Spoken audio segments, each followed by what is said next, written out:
बिस्मिल्लाहिर्रहमानिर्रहीम। ये कैसे मुमकिन है कि कोई ऐसी कार्रवाई ईरान के अंदर की जाए जो इंतहाई ख़तरनाक सूरत हाल की हामिल हो और इसराइल उसके ऊपर शोर न मचाए।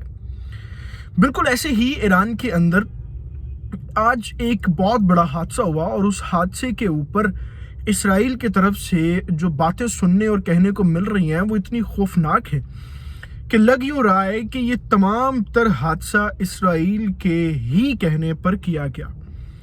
हादसा क्या था और उसके ऊपर कितना ज़्यादा इस वक्त शोर मचाया जा रहा है ये तो मैं आपको बताता हूँ, लेकिन इसके साथ साथ आपको ये भी आगाह करूँगा कि इसराइल की जो जासूसी नेटवर्क, चापलूसी नेटवर्क है वो ईरान के अंदर कितना सरायत कर चुका है। ईरान के अंदर आज उनका फाइटर जेट त्यारा जो है वो परवाज के दौरान शहर तबरेज़ के अंदर गिर गया और उस हादसे के अंदर जो है वो पायलट भी शहीद हुए। जैसे ये हादसा हुआ तो ईरानी इंटेलिजेंस जो थी, आर्मी जो थी और जो उनके एयर फ़िज़ाइया के इदारे थे, लोग थे, उन्होंने इसके ऊपर अपनी पूरी रिसर्च और रिपोर्ट तैयार करने के बाद ये बताया कि त्यारा जो है वो तकनीकी ख़राबी और फ़नी सूरत हाल की वजह से जो है वो गिरा। इसके ऊपर बात ख़त्म हो गई। कितनी बात हो सकती थी इसके ऊपर, लेकिन जैसे ही ईरानी ये नेशनल स्टेटमेंट जब आई, एयर फ़िज़ाइया की तरफ से स्टेटमेंट आ गई, तो फिर हमने ये समझा कि गुंजाइश नहीं बचती कि इसके ऊपर कोई और ऐसी खबर आती कि जिसको सोचा जाए। लेकिन इसराइल के डिफेंस मिनिस्टर्स और डिफेंस एनालिस्ट क्या कह रहे हैं वो इंतहाई ख़तरनाक है। मैं मोहम्मद शहजाद अब्बास हूँ और आप मेरा फेसबुक और यूट्यूब चैनल देख रहे हैं। इससे पहले कि हम तफसील में बात करें, आपसे गुजारिश है कि आपने अभी तक अगर चैनल को सब्सक्राइब नहीं किया तो उसको प्लीज़ सब्सक्राइब कर लें। जियो पॉलिटिक्स के हवाले से हम आप तक बर वक्त बेहतरीन ख़बरें, बेहतरीन तफसील तज्ज़िये के साथ लेकर आते हैं जो इस खित्ते के मुसलमानों के लिए जानना बड़ा ज़रूरी होती है। इसराइल और ईरान के कॉन्फ्लिक्ट्स जो हैं वो आप जानते हैं कि इस वक्त इतनी कशीदगी इख्तियार कर चुके हैं कि शायद रशिया और यूक्रेन के इशूज़ भी उस हिसाब से बातचीत उनके ऊपर नहीं हो रही। इस इशू को दिखाया नहीं जा रहा, दबाया जा रहा है और मीडिया के ऊपर पाबंदियां लगाई जा रही हैं, ये एक अलग मसला। हम आज अगर इसराइल के खिलाफ कोई वीडियो बना दें तो उसी वक्त जो है वो थ्रेड आना शुरू हो जाते हैं कि चैनल बंद हो सकता है, चैनल के ऊपर स्ट्राइक्स आ सकती हैं। और सेम कैटेगरी की सूरत हाल भारत के साथ है। ऑलरेडी हमारा चैनल जो है वो भारत के अंदर बंद है और मुझ समेत कई ऐसे लोग हैं जो हक और सच की आवाज़ उठाते हैं, उनके चैनल भी भारत में बंद, जिनमें कुछ बड़े नाम मखदूम शहाबुद्दीन, उमर दराज गोंदल, साजिद गोंदल और बहुत से इस तरह के लोग मौजूद हैं। इसराइल के साथ भी यही मामला है, तो खबर निकल नहीं पाती। इसीलिए हम इन तमाम चीज़ों और ख़बरों को फिर रिसर्च के थ्रू देखते हैं।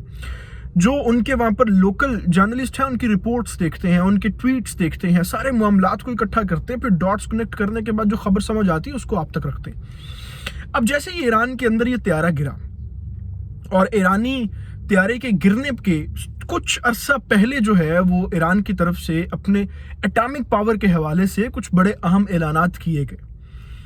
वो ऐलानात जो थे वो अमेरिका के हवाले से थे। एक तो बात ये थी कि अमेरिका जो है वो दोबारा फिर ईरान के साथ बातचीत के लिए राजी हो गया है और इस मर्तबा हम ना सिर्फ अपनी पावर को वापस हासिल कर सकते हैं बल्कि अपने तमाम तर एटॉमिक प्रोजेक्ट्स को भी बड़ा बाखूबी रन कर सकते हैं। अब ये बात इसराइल को तो हजम नहीं हो सकती कि ईरान दोबारा जो है वो अपने प्रोजेक्ट्स को कंटिन्यू कर ले और इस लेवल पर कंटिन्यू करे कि उनकी जो है वो खोई हुई तमाम तर पावर वो अपनी उसको वापस हासिल करने की बात कर रहे हो। दूसरा जो है वो एक अहम इंतहाई जो नुक्ता उठाया गया वो ईरान की एटॉमिक पावर जो थी उसके स्केल का उठाया गया। उस स्केल के हवाले से कुछ ईरानी डिफेंस लोगों ने, एनालिस्ट ने कहा कि ईरान के पास जो इस वक्त एटम जिसके ऊपर हम काम कर रहे हैं उसके ऊपर दुनिया इसलिए खौफजदा है कि वो इस खत्ते के अंदर मौजूद तमाम तर लोगों के एटम्स जो एनर्जी पावर्स हैं उससे ज़्यादा होगा। ना सिर्फ हमारे मिसाइल्स बल्कि ईरान जितने भी इस वक्त अपनी तमाम तर एटॉमिक जो भी उसके पॉइंट्स हैं उस पर काम कर रहा है, उसकी कुव्वत इतनी होगी कि हम इसराइल के साथ साथ दुनिया भर के अंदर मौजूद पाकिस्तान, ईरान और इस खत्ते में जितने भी मुसलमानों के दुश्मन हैं, पाकिस्तान ईरान के जो मुश्तरका दुश्मन है, उनको किसी भी तरह से हम तबाह कर सकते हैं। इस पावर के ऊपर जब बातचीत हो रही थी और इस पावर के हवाले से जब उन्होंने कुछ चीज़ें कहीं, कुछ मामलात किए, तो फिर जो है वो इसराइल के अंदर एक बड़ा बातचीत होना शुरू होगी। जाहिर है वो इसके ऊपर तो खामोश नहीं रह सकते। फिर जब ये ईरान का त्यारा एक हादसा हुआ تو سب سے پہلے تو اس خبر کی میں تصدیق کر دوں کہ ہم نے ایرانی کچھ لوکل جرنلسٹ دوستوں سے بھی بات کی ہے، اور لوکل لوگوں کی رپورٹ بھی یہی ہے کہ طیارہ فنی خرابی اور ٹیکنیکل ایشوز کی وجہ سے ہی گرا۔ اب اسرائیل کے ڈیفنس اینالسٹ اس کے اوپر کیا کہہ رہے ہیں وہ سن لیں۔ سب سے پہلے ٹاپ ٹرینڈ کے اوپر اسرائیل کے اندر یہ چیز تھی کہ یہ طیارہ جو ہے وہ ایران کو اس وقت پیغام دیا جا رہا ہے کہ آپ اگر اپنے اٹامک پاور جو آپ اسرائیل کے خلاف اپنی طاقت کو بڑھانے کے لیے کر رہے ہیں، اگر آپ اس کو سٹاپ نہیں کریں گے تو جس طریقے سے آج آپ کا یہ طیارہ ہم نے گرایا ہے، اسی طریقے سے ہم پوری کی پوری آپ کی اٹامک جو آپ ایک نیوکلیر سیٹ اپ اپنا لگا رہے ہیں اس کو بھی گرا دیں گے۔ پھر اس کے ساتھ ساتھ یہ بھی کہا گیا ہے کہ نہ صرف یہ بلکہ وہ تمام تر آپ کے پروجیکٹ اور میزائلز اور آپ کی فیکٹریز، آپ کی ملٹری، آپ کے پوائنٹس، ان سب چیزوں کو ہم تباہ کرنے کی طرف آئیں گے اگر آپ ہماری بات کے اوپر عمل درآمد نہیں کریں گے۔ اب یہ صرف دیوانے کا خواب ہی باتیں ہیں۔ وہ کس طریقے سے؟ اس کے اوپر جو ایرانی ڈیفنس اینالسٹ ہیں انہوں نے بڑا جامع قسم کا پھر اس رپورٹ کو رد کیا، اور انہوں نے کہا کہ اگر یہ آپ نے کروایا ہے تو اس کا مطلب یہ ہے کہ آپ ہمارے جہازوں کے اندر ٹیکنیکل مسٹیکس کرنے کے لیے، یعنی آپ کے بندے یہاں پر موجود ہیں، جبکہ ہمارے سارے انجینئرز اور یہ وہ ایئر فورس جتنی ہے انہوں نے سب اس کی مکمل جو نشاندہی کی ہے، تو وہ صرف اور صرف آپ کی تمام تر باتیں فساد ہیں اور جھوٹ ہے۔ لیکن اس جھوٹ کے اندر چھپی جو ایک مبنی خبر ہے وہ یہ ہے کہ اسرائیل اس وقت کوئی بھی موقع ایسا ہاتھ سے نہیں جانے دے رہا کہ جو ایران کو نقصان پہنچانے کی طرف جاتا ہو۔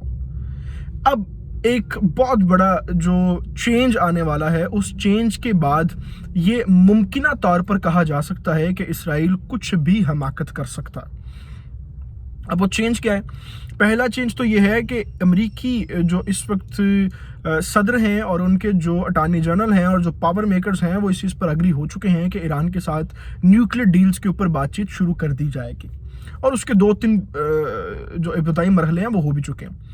اور دوسرا بڑا جو مرحلہ اس وقت ہے وہ پاکستان کی ایران کے ساتھ شرکت ہے، شمولیت ہے اور اتحاد کا اعلان ہے۔